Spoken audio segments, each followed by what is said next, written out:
Welcome to Somerset Roundtable. My name is John Rothwell. I'm one of your co-hosts here with Holly McNamara. Somerset Roundtable is a spin-off from the Positively Somerset Facebook page, and we're here to help businesses, nonprofits, and anyone promote their agenda. And I'm going to turn it over to Holly to introduce our guest. Hi everybody, today we have our guest Joshua Darlington, who is the founder of the Somerset Flag Football League, correct? Yeah, Somerset Youth Flag Football League. And so we're here to talk about that today. They're playing here in the background. You might be able to see them. This is their Second combine today. Second combine, okay. Yes. So Josh, if you could tell us a little bit about yourself and how this was inspired and how it goes. Sure. A little bit about myself. I wasn't really an athletic kid. I played, different sports throughout high school, but never had one that stuck with me. And now that I see my son, we got coaching baseball, and now he's starting to take interest in football. And it started off that I was talking to other parents about, where we could get, involved in a football program.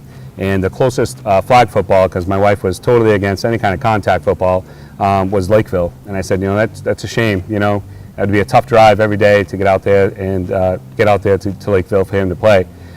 So talking with parents like Neil Cataract, I hope he doesn't mind me dropping his name, as well as Matt Dion, we discussed the possibility of bringing an NFL flag league in. And similar to what Barry said in his time at the table, is that we tried doing this probably about a year ago, and then we picked it back up, and I've just been working hard ever since I want to say February or March. Is when I presented the proposal to them, and it's just been continuous hard work. But after last night's 75 attendees that came in, we were only expecting probably half of that. It was very rewarding. I went home and I felt good about the turnout. So yeah, you've been working hard for a while. Yeah. So, but it really just started out as one for my son.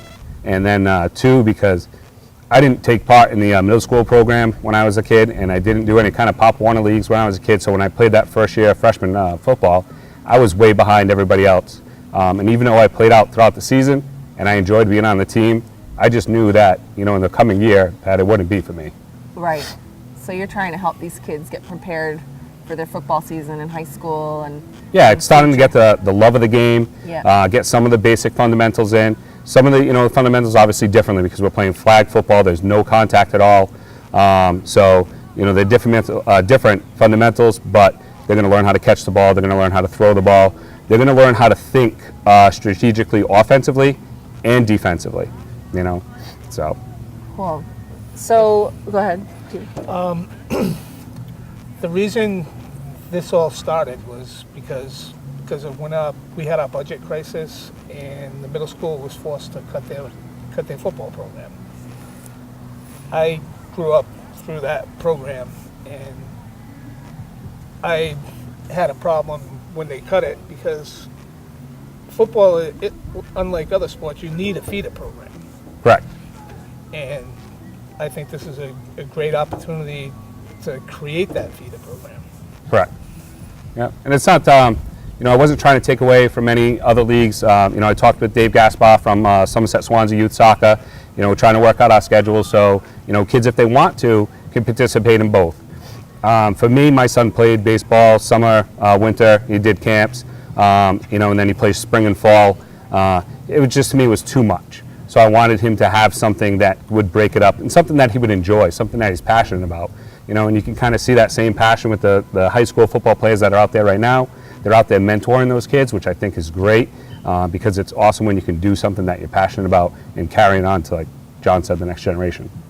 So. I didn't realize, so when did those budget cuts take place? I believe it was 2 years ago. Yeah, we were talking yesterday, and they said about 2-3 years ago the middle school program got cut. Okay. So that's near and dear to you too. Right. I was in middle school when they first started the middle school programs, Wow. but as a 5th and 6th grader, you couldn't play. Yeah. So I couldn't wait to get on the field like when I was in 7th grade. And I was fortunate enough to make the team and be able to play as a 7th and 8th grader. And I still remember it broke my heart. I broke my arm in 8th grade right before the second game. So Oh. I did all that work up until then Yeah. and then was done. Oh Yeah. man. You know, it's kind of like to what John said. You know, I interview a lot of kids. I work at Dick's Sporting Goods, and you know, we have to make sure that they're passionate about sports when they come in. And we have a question like, what was the toughest thing that you ever had to go through in a sport or activity? And most of them, it's either a loss in a divisional game or some kind of conference game, or it's usually an injury that kind of put their season to an end. You know, but they're trying to find ways to overcome that and still live out, you know, what they love to do by coaching, teaching, or even it's just helping people buy, you know, the proper equipment for when they're going to play. Right, right.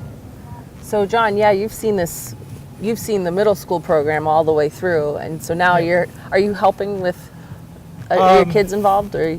Well, I am in a kind of a background way because my son's involved in other sports too. And his focus right now for him is hockey. So he can play in this league as well as play hockey. There's an overlap, but I think he'll be fine. Yeah. Oh, that's cool. Yeah, I mean, most of the kids, they're going to play fall ball. They're going to still play soccer. You know, there's going to be, we had it last year when we were playing fall ball. Kids are going to make a decision whether they're going to go to soccer that day or they're going to go to football that day. The teams, you know, there has to have a minimum of 5 players because 5 players take the field, but we can't team or field a team of more than 10. So there's a range of 5 to 10 kids on a team. We're looking at we're probably going to get up to 12 teams this year, which I think was great. We kept it fairly close, so it was Somerset, Berkeley, and Swansea, because we wanted it to be manageable. You know, we wanted our first year. You know, and yesterday tested the limits, having 75 kids here on our first day, being our first year. You know, it was a little overwhelming, but like I was telling John, it gave us a sense of urgency and I'm dedicated that we're going to provide the best experience possible. You know, I made a phone call. We were going to get Pat the Patriot down here, but obviously it wasn't in our budget to get Pat the Patriot. I called UMass Dartmouth. They said, we'll be down there, don't worry about it. And I said, what's the cost? They're like, don't even worry about it. It's built into our budget. They donated their time yesterday. They came down, spent an hour with the kids, got them all excited, and I think it really helped the event. Brent Texera, one of my coaches out there, his sons are signed up for the league. He brought his speaker with music. It helps the event. Just those little things that just turn something that could just be into a player's evaluation into an event. So It was outstanding last night. Yeah. I thought, you know, like, those kids were into it, and it was very well organized, I thought. And I have to thank a lot of that organization.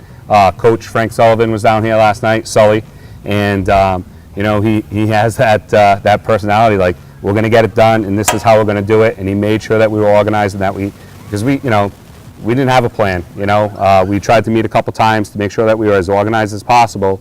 But he was really that cog in the wheel last night that just helped all our ideas and everything that we had planning move. And, you know, with all the other volunteers that we had, you know, the ladies that we had helping at the table, you know, they were registering the kids in, putting their numbers down, you know, getting them out in the field. The high school kids put them through stretches, and then we started separating them into the different skills.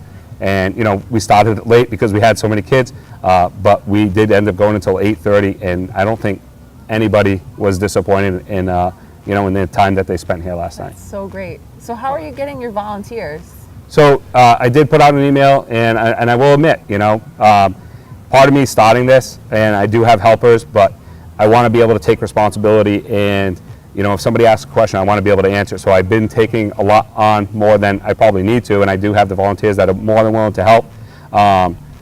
Until I get comfortable with releasing those, and I will.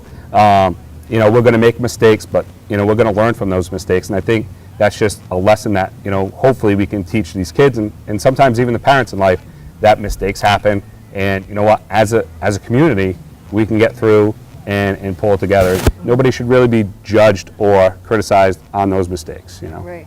And you're kind of carrying this on your shoulders as the whole initiative to make sure you mold it the way I envisioned it. Yeah. That way it can run smoothly. I have a very you can delegate what you need. I have a very active imagination, and one example is I have a terrific student, and they were actually his mother was my neighbor back in the day, the Sorodios, right? We were at their house a couple months ago, and Christina Almeida and her son Aaron Almeida, they had signed up for registration, and he reached out to me and wanted to help me produce a logo, and I was very tough about letting my ideas go. I had certain things that I wanted in mind, and he worked with me, and that's not easy sometimes, and I really appreciate that he reached out to me and said, I wanted to help you do this, and in my aspect, now I want to do anything I can to help him. So if he wants to do graphic design, I reached out to you, try to get a couple contacts, and that invitation is still open to him, that if he wants to continue and he wants to work with somebody to learn more, he will. And if he wants to come to me still when he's ready, he will have those options and those opportunities. So really part of this, and John and I were talking last night, is that we want to help. We don't want this just to be about football. We want this to be about community. So, when we were doing this and we were talking about registration rates, I wanted to kind of do it where we have to do as minimal fundraising as possible to provide a great program. So if you compare our registration costs to other leagues or something like that, they might be a little higher if you're looking at soccer, or if you're looking at Teamworks, which we go there all the time. My youngest son is actually going to be playing soccer this year. But we wanted to do the minimum amount of fundraising possible so everybody can enjoy it. Because sometimes, when you go up to parents and you go up to families and you want them to fundraise, everybody's fundraising. Everyone. So yeah, the businesses in town get hit up all yes. the time. So I just want to be able to provide a great program without having to be that my first choice. It might become a choice later on, but not my first choice. And but we talked about I want to get the kids out in the community. So kind of to set the league in a different point. We ask businesses all the time. My son was out in front of Subway, John Cleary, the owner of Subway. He let the kids out there in can so they could raise money for their tournaments, and and I think that was great. But I want our kids to go out to different parts of the community and help. We're going to take our league and we're going to go clean up a certain area of town or something like that. And I really want them to get that that feel-good feeling about helping people. Because we were talking about it today at work about how people feed off different forms of adrenaline. Like some people are adrenaline junkies that like to go skydiving or they like to do adventurous kind of things. Helping people can give you that feeling. It's like dopamine. Yes, yes. So I want, you have to instill that at a young age. So hopefully we can do that. I was talking to John yesterday. We came down the field several times to play in the event. And if I saw a water bottle, I had my kids pick it up. You take care of the community that you live in. Right, absolutely. The kids, at the end of the day, yesterday, all those kids that were still here at the end, they cleaned up everything. Yeah. Like, all we had to do was put the stuff in your truck. Right. Yeah. And huge compliment. More than a handful of kids that were here yesterday are here today. Yeah. So, and I have parents reaching out to me from outside. The three towns that we had initially presented it to, and if parents do that, I take kind of compliment to that. And we do have some people from like Westport, Tiverton, a couple people here or there. It's just we have a certain ratio we have to stick to, and so I had to be careful about how far we opened it up. Obviously Somerset Swansea Youth Soccer is a huge league, and but we're just starting out. I knew I was going to be somewhere between 100 and my dream was 200, but my goal was 150, and I think we're going to get pretty close. We'll definitely be over 100 kids this year. Like I said, we'll be able to hopefully fill 12 teams easily. So what's the age range and what's the season? So the season is going to be from August to October. Where our age ranges might change just depending on the registration rate. So like right now, my 12 to 14-year-old division, I only have 12 and 13-year-olds, and I only have 10. So we're going to take those 11-year-olds and we're going to put them into the 12 to 14 division. I was talking to a student yesterday. His last name was Huck.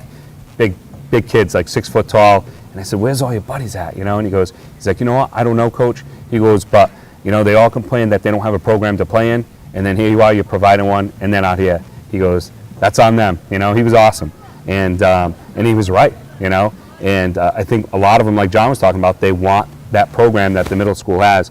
First year, it's probably not, you know, on our agenda, but maybe, you know, next year or the year after, NFL flag football, part of the USA football program, has a heads-up program. And maybe that's something we can look into the future. This year, again, I want to just keep it small and manageable. And because, again, if you're getting those 12 to 14-year-old kids and they're going into high school next year, because that was my goal, I wanted first graders to the end of middle school in this league. That's why we kind of kept the 5-year-olds out. I do have a couple 5-year-olds that are trying out. In baseball, we have kids that play up all the time. So I told the parents, if you want to come out and you feel comfortable, because the age bracket, again, is 6 to 8. You know, so I can get 4 teams per division. If you feel comfortable, it's a fairly safe sport. Accidents do happen, but they can definitely come out and try. And then we'll move kids around. If they're closer to 9, then maybe they'll go to the 9 to 11 division. You know, try to keep that 6 to 8 division a little bit smaller, the younger rates, that kind of stuff. But Heads Up program is a great program. They have concussion awareness. They have, you know, heat preparedness. You know, because a lot of kids, they don't drink enough water.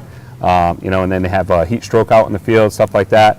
You know, you have to teach kids how to be safe, you know, when they're playing sports. You know, you always hear that story where the kids were in the sweat room and they were wearing a sweat jacket in a steam sauna, and, you know, it's unsafe. Mm-hmm. Absolutely. I know when growing up, like in middle school, like I went to football camps and kids were playing Pop Warner, and I knew kids that were in the sauna suit, inside the sauna, trying to drop like as much water weight as they could so that they could meet weight to weigh in. And they shouldn't have to do that. Correct, yeah, they shouldn't have to do that.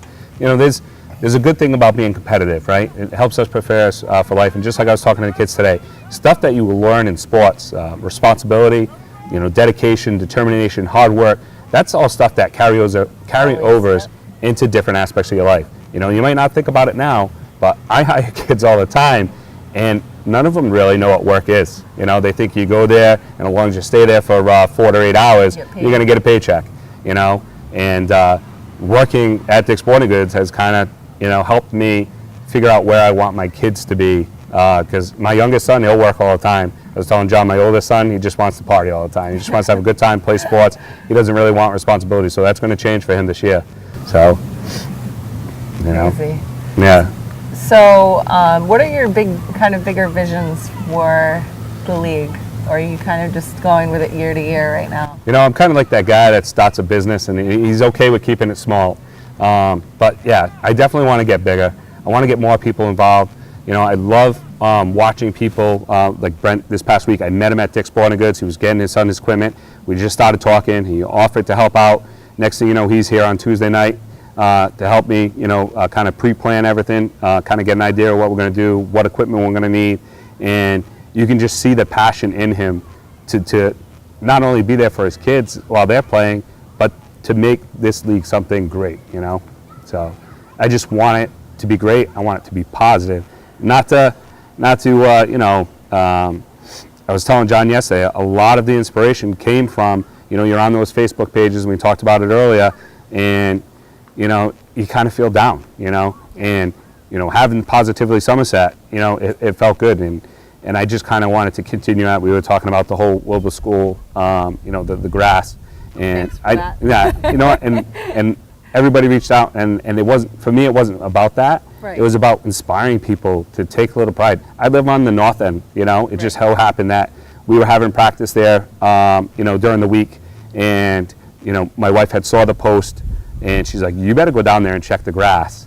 And so we went down there. We drove down there as a family, and I said, "All right, I'll be back, and, you know, I will cut the grass." So we spent a couple hours down there cutting the grass, and again, it was for the kids, it was for the community. It wasn't, and hopefully to inspire people to do the same. And I think you did, and Yeah. you did that. It was a very selfless thing. You didn't ask any questions. You didn't, you know, question who was responsible at the time, and Yeah. and you didn't complain. You just did it, Yeah. and it helped, and You know, and I think that's what we need to do, and hopefully, you know, through the league and, you know, making through partnerships, you know, just talking with other coaches, you know, we can help, you know, kind of expand that.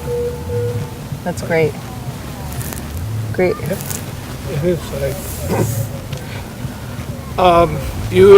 We spoke about potentially doing the ice cream bowl, and Yes. you want to talk about that? Yeah, we'll talk about that. So, you know, our plan is to have a couple more events, hopefully, if we can squeeze them in before the season starts in August. You know, the first day of our season, we'll have like an opening day type thing, where I hopefully will make it just as big an event as, you know, yesterday was.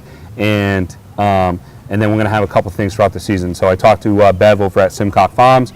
You know, I know we have a great ice cream shop here in Somerset. My wife and I debate all the time. I love the ginger ice cream at Somerset Creamery, but Simcock Farms has that large field over there, and they've been, you know, even though they're in Swansea, they're great to their community and ours. Well, and Swansea's part of your crew here. Yep. So. And I live right off of Elm, so, you know, not too far away from there. And we're going to organize, with Bev's help, the ice cream bowl. So the kids will go down there, we'll have the three fields set up, and the kids will go out there and they'll play football, and then, you know, they can go ahead and have a good family day, get some ice cream, stuff like that. Bev was excited to hear about the idea. And then one of the other ideas we were talking about, and which, you know, it's still in the works, but we'll see if we can fit it in this year, is battle on the beach. Do a little flag football on the beach. I think the angle at Somerset might be a little tough, but we'll see where we can do it. But it was just an idea, and that's where everything comes from, right? It comes from ideas. Yeah, well, that's great. So how do people mostly get in touch with you if they have questions, or Sure. do you have a Facebook page? Yeah. Yeah. So we have a Facebook page. You know, it's just Somerset Youth Flag Football League. We also have a website. It's www.somersetyouthflagfootballleague.com. And we also have an email, which is much shorter. It's just somersetflagfootball@gmail.com. They can reach me at that. I literally get all the alerts on my phone. So my response time on Facebook is 100%, less than 7 minutes. You know, and I try to answer all the emails. Again, with all the emails I do receive and the instant messages, you know, I try to go through like once a week, and I try to review my emails and sort them into different folders. But sometimes I miss a folder, or sometimes some communication is like mixed, or like for instance the coaches meeting that we had on Tuesday, I only put on Facebook, and I didn't put it on. I didn't put it as an email blast, so some of the people missed the communication. But you know, it's a learning curve. You're only one person. Yes. You'll get there. So, Yeah, well, that's great. So thanks for coming. no problem. Thank you. Thank you all for watching. We try to work together as a town in order to create a bigger sense of community, and in order to move forward, we really need to keep working together. So thank you all for watching, and if you have any ideas for guests for the show, or if you yourself would like to be a guest, feel free to reach out to us at info@somersetroundtable.com. Our website is somersetroundtable.com as well, and there's a YouTube link on there for all of our past episodes. And thank you for looking out and watching.